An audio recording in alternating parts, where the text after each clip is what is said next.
কথায় পঞ্চম মাসের গর্ভাবতী অবস্থায় সীতাকে দিয়েছিল বনলয়। রামায়ণে এইভাবে আছে যে পঞ্চম মাসের গর্ভাবতী অবস্থায় দুর্মুখ ধোয়ার কথায় সীতাকে দিয়েছে বনলয়। সীতাকে বনে দিতে হয়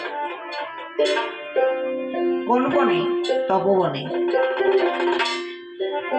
রামচন্দ্র কোন বনে দিয়েছিল? বাল্মীকি মুনির তপবনে। ওটা লীলা কথা। আর যদি বাস্তবের উপরে এই লীলা কথাটি আলোচনা করা হয়, আলোচনা করতে গেলে ওই কথাটিকে সংসার ক্ষেত্রে টেনে আনতে হবে। পঞ্চম মাসের গর্ভাবতী অবস্থায় এই যে সংসারে যে সীতারা রয় রামচন্দ্রের পাশে, কি সংসারে রামচন্দ্রের পাশে এক একটা করে সীতা আসত না? নাই, আছে। এই সীতাদের যদি পঞ্চম মাসের গর্ভাবতী অবস্থায় তাকে যে দপদপ করা হয়, সে কোথায় থাকবে? তখন তপবনেই থাকবে। আর খুশিরামের মতো সুসন্তানের মা বলে ডাক শুনতে হলে তাকে দপদপ করতেই হবে। এই জন্য পঞ্চম মাসের গর্ভাবতী অবস্থায় সীতাকে দিয়েছে বনালয়। কোন বনে? বাল্মীকি মুনির তপবন। আর সেই বাল্মীকি মুনির তপবন এই যে প্রতিটা সংসার দপদপ করতে হয়। সুসন্তানের মা বলা ডাক শুনতে হলে দপদপ না করলে পরে সুসন্তানের মা হওয়া যায় না। আগাছার মধ্যে যদি বীজ বপন করা হয়, সোনার ফসল হয়, সুন্দর ফসল হয় না। আগে ক্ষেত্রটাকে আগাছা মুক্ত করে যদি বীজ বপন করা হয়, তবেই না সোনার ফসলের আশা করা যায়। গুরু কৃপা দৃষ্টি, দয়া দৃষ্টি হচ্ছে বরিশন। এই দেহ জমি জংলা ভূমি জ্ঞান হচ্ছে আবাদ করো অবুধ মন। আবাদ না করলে পরে সোনার ফসল হয় না। লীলা কথায় একরকম, আমি যদি ব্যাখ্যা স্বরূপ বাস্তবের উপরে আলোচনা করি আর একরকম। এইগুলো যদি কেউ মনে রাখে, মনে রেখে যদি কর্মে সান্নিধ্যিত করতে পারে, তবেই সে সুসন্তানের মা হবে। এখন আমি বলে যাচ্ছি, কেউ যদি ভালো মনে করে কথাগুলো করবে, আর যদি মনে করে যে না ও লোকের কথা কিছু শুনবো না। এবার লীলা কাহিনী নিয়ে যদি চলা হয়, স্বর্ণ সীতা বামিনী রাজ্য পরিচালনা করছেন রাম দয়াময়। অনেকদিন পরে যখন সীতার কথা মনে পড়ে, সিংহাসনের উপরে বসে বসে নয়ন জলে ভেসে যায় তার কাজে প্রেমময়ী সীতারে তরে কত যুগ যুগান্তর হেরিনি তারে, যে বিনা নিজ করে ভেঙে ফেলেছি তোরি ভাসিয়েছি অনন্ত লহরে। কেন সেই পোড়া স্মৃতি মম হৃদয়ের মাঝে বারবার জাগরিত করে তুলছে এই দুর্বিষহ যন্ত্রণা আমি যার সইতে পারছি না। এমনই সময় কুলগুরু বশিষ্ঠ দেব দ্বারদেশে এসে দিয়েছে দর্শন। একই রামচন্দ্র কেন হেরি তব বিমর্ষ ভীষণ মলিন বদন। গুরুদেবকে দেখার সঙ্গে সঙ্গে আত্ম অর্ঘ দান করে করে জোরে বলছে, গুরুদেব আমার প্রাণটা যে কেন সীতার তরে কেঁদে উঠেছে আমি বলে বোঝাতে পারছি না। কেন? তোমার বামে তো দেখছি স্বর্ণ সীতা, আমার মা জানো কি? গুরুদেব আমি যে প্রজার রঞ্জনকারী রাম, তাই প্রজাদের মনোতুষ্টি সাধনায় পঞ্চম মাসের গর্ভাবতী অবস্থায় সীতাকে দিয়েছি বনালয়। মূর্খ দাদা তুমি কি জানো না রাম, সেই যে মা জানো কি সে জগতের লক্ষ্মী, সেই জগৎ লক্ষ্মী সীতাকে দিয়ে বনে কি সুখে রাজত্ব করছো রামচন্দ্র অযোধ্যা ভুবনে। তোমার মতো মূর্খ রাজার রাজ্যে আমি এক দণ্ড বিলম্ব করবো না, এই আমি প্রস্থান নিলাম। অভিমান বশত গুরুদেবে যখন চলে যায়, রামচন্দ্র ছুটে গিয়ে ধরেছে গুরুদেবেরই যুগল পায়। ক্ষম মম অপরাধ গুরুদেব, না তোমাকে ক্ষমা করা যায় না। একে তো তুমি ব্রহ্মহন্তাকারী পাতকী, তাহে দিয়েছে জগৎ লক্ষ্মী সীতাকে বনে। গুরুদেব আমি অসহায় নারী সীতাকে বনে দিয়ে অন্যায় করেছি ভাবি, কিন্তু ব্রহ্মবাদে পাতকী কেমন করি এইটা তো বুঝতে পারি। কেন? তুমি যে রাবণ কুম্ভকর্ণকে বধিয়াছ আপন করে, সেই রাবণ কুম্ভকর্ণ ছিল তাম ব্রাহ্মণ এই ত্রিজগতে। নাভি পত্রে পত্রজনী, তার পুত্র ক্লস্তমণি, বিশ্বৎসবানাহারি গণয়, দশনন্তারি সুত, ত্রিজগতে আছে বিদিত সেই তাদের জন।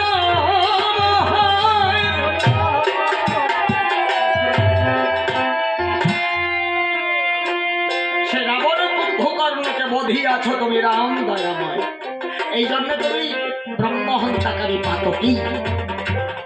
গুরুদেব, এই ব্রহ্মবৎ পাপ থেকে আমি কেমন করে নিষ্কৃতি পেতে পারি? শোনো রামচন্দ্র, ব্রহ্মবৎ পাপ থেকে নিষ্কৃতি পেতে যোগ্য ব্যক্তিতে পরিণত হতে তোমাকে যজ্ঞ করতে হবে। আমি কি যজ্ঞ করবো গুরুদেব? তুমি একটা পক্ষমের যজ্ঞ করো। এই পক্ষমের যজ্ঞের উপাধি যজ্ঞের লিহার শিখায় অনন্ত পক্ষীকে পুড়িয়ে ভস্মীভূত করে দিতে হয়। হবে না গুরুদেব, কারণ সর্বং খল্লিদং ব্রহ্ম, এক ব্রহ্ম দ্বিতীয় নাস্তিক। এই যজ্ঞ আমি করবো না। অন্য যজ্ঞের কথা বলুন। তাহলে তুমি একটা নরমের যজ্ঞ করো। এই নরমের যজ্ঞের উপাধি পৃথিবীর শ্রেষ্ঠ নরের মুন্ডু কর্তন করে দিতে হবে যজ্ঞের পূর্ণাহুতি, তবেই হবে তুমি পূর্ণবান। হয় না গুরুদেব, কারণ পৃথিবীতে শ্রেষ্ঠ নর বলে আমরাই চারি ভাই। এই কথা মিথ্যে কথা বলে নেই। এক বিষ্ণু তত্র অংশে ধর্ম নিচ্ছে দশরথ গৃহে রাম লক্ষণ ভরত শত্রুঘ্ন। তাহলে আইন অনুসারে মগমুন্ড কর্তন করে দিতে হবে যজ্ঞের পূর্ণাহুতি। আদেশ করো বলে লক্ষণ বলছে, না দাদা, তোমাকে যোগ্য ব্যক্তিতে পরিণত করতে হাসতে হাসতে মমমুন্ড কর্তন করে যজ্ঞের পূর্ণাহুতি দান করবো। আদেশ করো বলে। না রে লক্ষণ, এই যজ্ঞ আমি করবো না ভাই। আমি হতে চাই না যোগ্য ব্যক্তি। গুরুদেব, আপনি অন্য যজ্ঞের কথা বলুন। বশিষ্ঠ মৃদু হেসে তখন বলছে, আমি জানি পূর্বে যে যজ্ঞের কথা বললাম তুমি করবে না, অবশেষে যে যজ্ঞের কথা বলবো তুমি এই যজ্ঞই করতে হবে। যেমন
অশ্বমুণ্ড যজ্ঞে আহুতি দান করলে ব্রহ্মবৎ পাপ থেকে নিষ্কৃতি পাওয়া যায়। তবে যেভাবে আছে রামায়ণের কথা ওইভাবে নয়। একেবারে কথাটিকে একটু আলাদা রূপ দিতে হয়।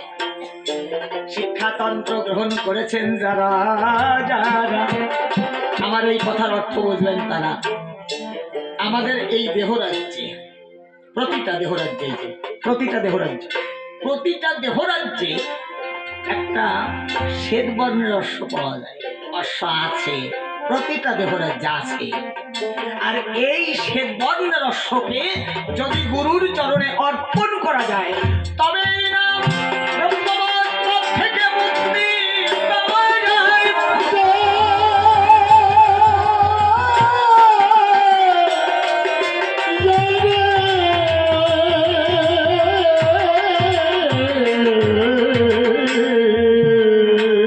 কথাটা বললাম তো, অনেকে হয়তো এই কথাটা বাড়ির কাজ তো আনবে না, আমি জানি না। অনেকে এই কথার বাড়ির কাজ দিয়েও যাবে না। আর যদি কেউ গিয়ে থাকেন মনে মনে রাখেন, বলার দরকার নেই। বুঝলেও ভালো, না বুঝলেও। আমি আলোচনা করি অষ্টম বর্ণের রস। এই অষ্টম বর্ণ মানেটা কি? অষ্টপাশ মুক্ত যিনি অষ্টম বর্ণের অশ্বের মহাজন তিনি। অষ্টপাশটা কি? আমার আমিত্ব, আমার আত্মহংকার, হিংসা, নিন্দা, কামনা, বাসনা, পরচর্চা, অরশ্রী কাতরতা, এই অষ্টপাশ মুক্ত করতে না পারলে তার প্রাণের নৈবিদ্যাদি কোনোদিন পৌঁছাবে না ভগবান চরণ কমল। তাহলে অষ্টপাশ মুক্ত কে আছে? এই ভক্ত অমরতিপুরে শৈবালপতি মহারাজ, তার কাছে যাও। ওইটা কি দৃষ্টান্ত? অষ্টপাশ মুক্ত হয়ে তিতিক্ষায় যেজন দিন কাটায়, তার যে সাধনার লক্ষ্য জন্মায়, সেই লক্ষ্যের জন্য কে যাচ্ছে অশ্বকে লক্ষণ। ভরত নয়, শত্রুঘ্ন নয়, লক্ষণে যাচ্ছে। লক্ষণ, লক্ষণ মানেই হচ্ছে ভক্তের লক্ষ্য জন্মেছে ভগবানের চরণে, তাই ভক্তকে লক্ষ্য করে যাচ্ছে। লক্ষণ, লক্ষণ থেকে লক্ষণ। এখন দাদার চরণে প্রণাম করে, গুরু বশিষ্ঠ দেবের চরণে প্রণাম করে ঠাকুর লক্ষণে গেছে ধেয়ে অমরতে পুরে দিয়ে শৈবালপতি মহারাজকে যখন করেছে ভক্তির প্রণাম।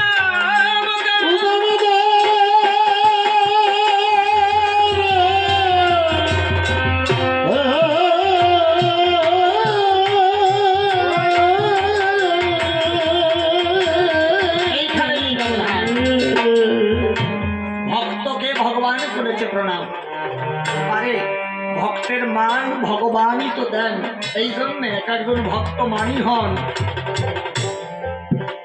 যুগে যুগে যদি প্রমাণ করা হয়, রামচন্দ্র প্রণাম করেছিল হনুমানের প্রায়। কৃষ্ণাবতারে দ্বাদশ রাখাল গোপালদের নিয়ে খেলার ছলে বালু গোপাল স্কন্ধে চড়িয়ে তাদের কৃষ্ণের বক্ষে তাদের পদযুগল জড়িয়ে ধরে নয়ন জল দিয়ে সিক্ত করেছিলেন। ঈশ্বরপুরীকে গুরু করলেন, ভারতী গোসাইকে গুরু করলেন, গুরুর চরণে প্রণাম করলেন। শিবাস অঙ্গনে হরিনাম সংকীর্তনের মাঝে মহাপ্রভু শিবাস রমণীকে মাতৃজ্ঞানের শ্রদ্ধার নিবেদন করেছিলেন। যদি আসি একেবারে হরি অবতারে, হরি ঠাকুর রামকান্ত গোস্বামীকে গুরু করে ভক্তির প্রণাম করলেন সর্বপরে। এবার অশ্বিনীর চরণে আমার গুরুচাঁদ ঠাকুর ভক্তির অর্ঘ্য নিবেদন করেছিলেন। তাহলে ভক্তের মান কে দেন? ভগবান। এই জন্যে ঠাকুর লক্ষণ ভক্তকে প্রণাম করেছে, শৈবালপতি গৌরলগ্ন কৃত ভাষে লক্ষণকেও প্রণাম করেছে। পরে জড়ে ডেকে বলছে ঠাকুর লক্ষণ, এতদিন পরে প্রভুর বুঝি অবাগার কথা মনে পড়ে, তাই তো তোমাকে পাঠিয়েছে। আমার ধারে বলো কিসের কারণ?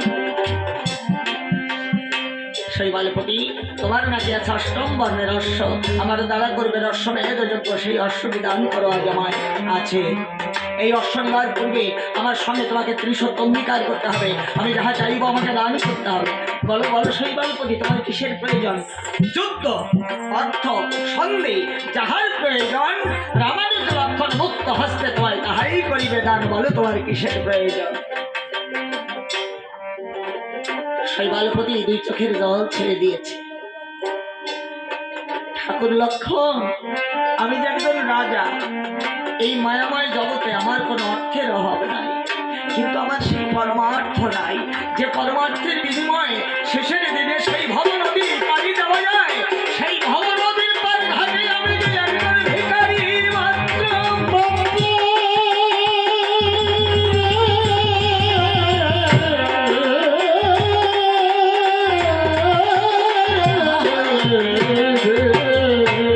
কোথায় পাওয়া যায় সেই পরমার্থ? হিয় জগতের সাধু গুরু বৈষ্ণবের চরণ তলায়। ভগবান গুরু গীত গাইতে গাইতে শ্রবণ করিতে করিতে ভক্তের চরণ প্রান্তে গিয়ে দুঃখটা চোখের জল দিয়ে যদি ভক্তের চরণ ধুলি অঙ্গে রেখে নেওয়া যায়, তবেই না মনুষ্য জন্ম দুর্লভ হয়ে দেখা দেয়।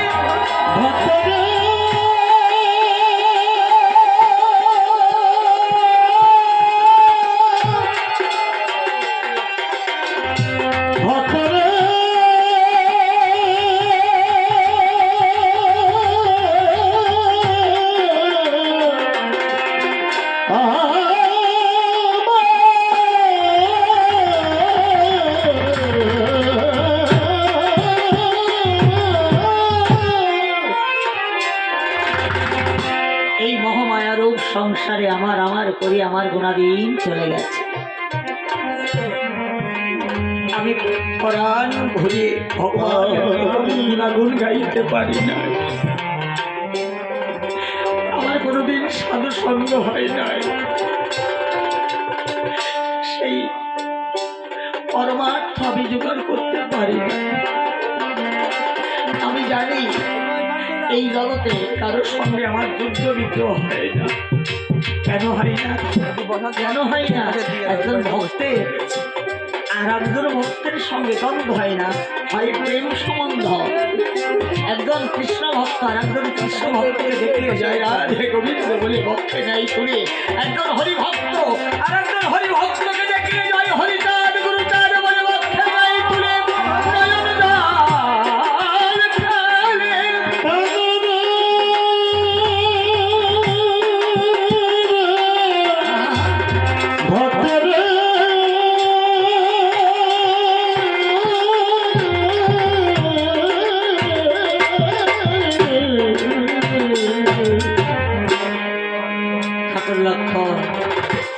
আমি জানি এই মায়াময় জগতে আমি চিরকালের জন্য আসতে পারি না। আমি একদিন এসেছি, একদিন আমাকে ছেড়ে চলে যেতে হবে। আমার এ ঘর বাড়ি, পুত্র কন্যা, ঘরের নারী আর সবাইকে ছাড়ি আমি একদিন সেই ভব নদীতে দিতে যাব পারি। সেদিন আমি ডাকি বা না ডাকি রাম কমলাখি যেন না দেয় ফাঁকি, নিরবনে কৃপা করে নিজ হস্তে বৈঠা যদি যেন সেই ভব নদী পার করে দাও।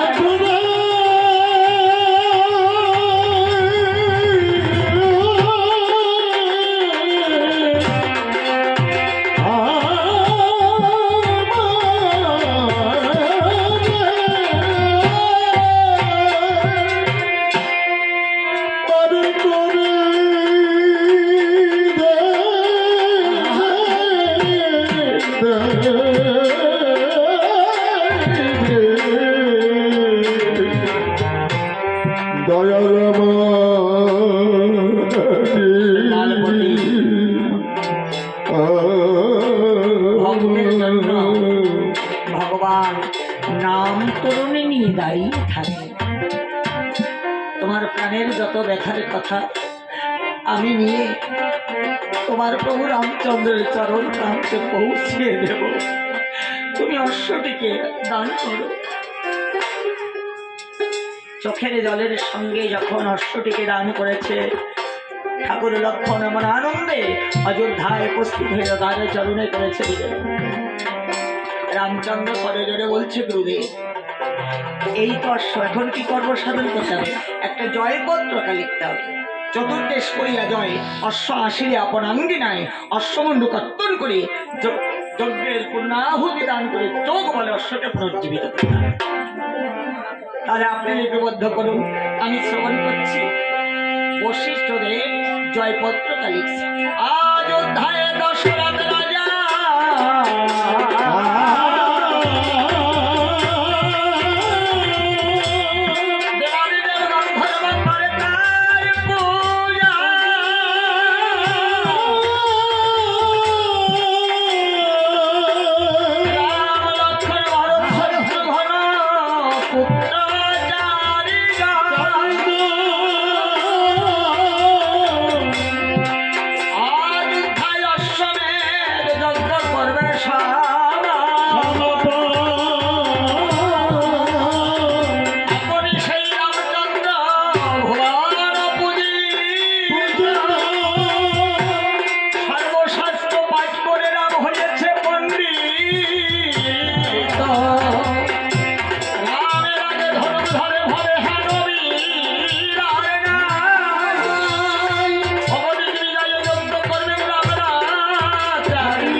কল্যাণ নন্দন শ্রীরাম।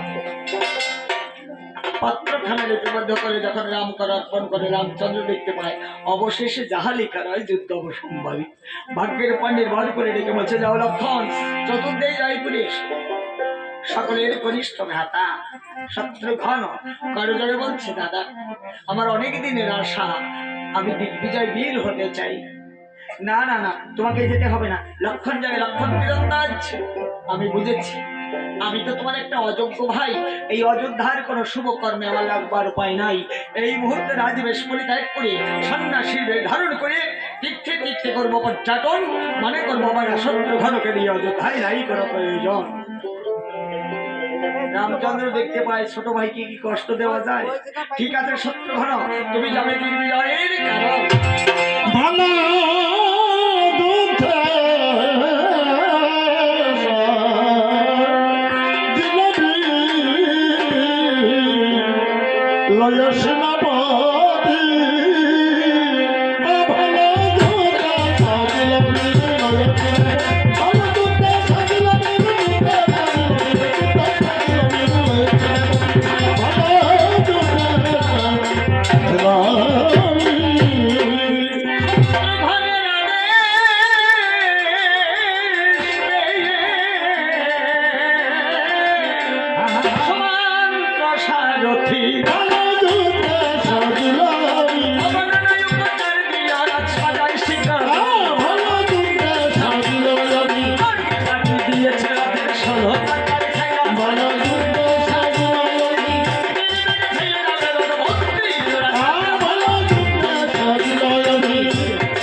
Oh!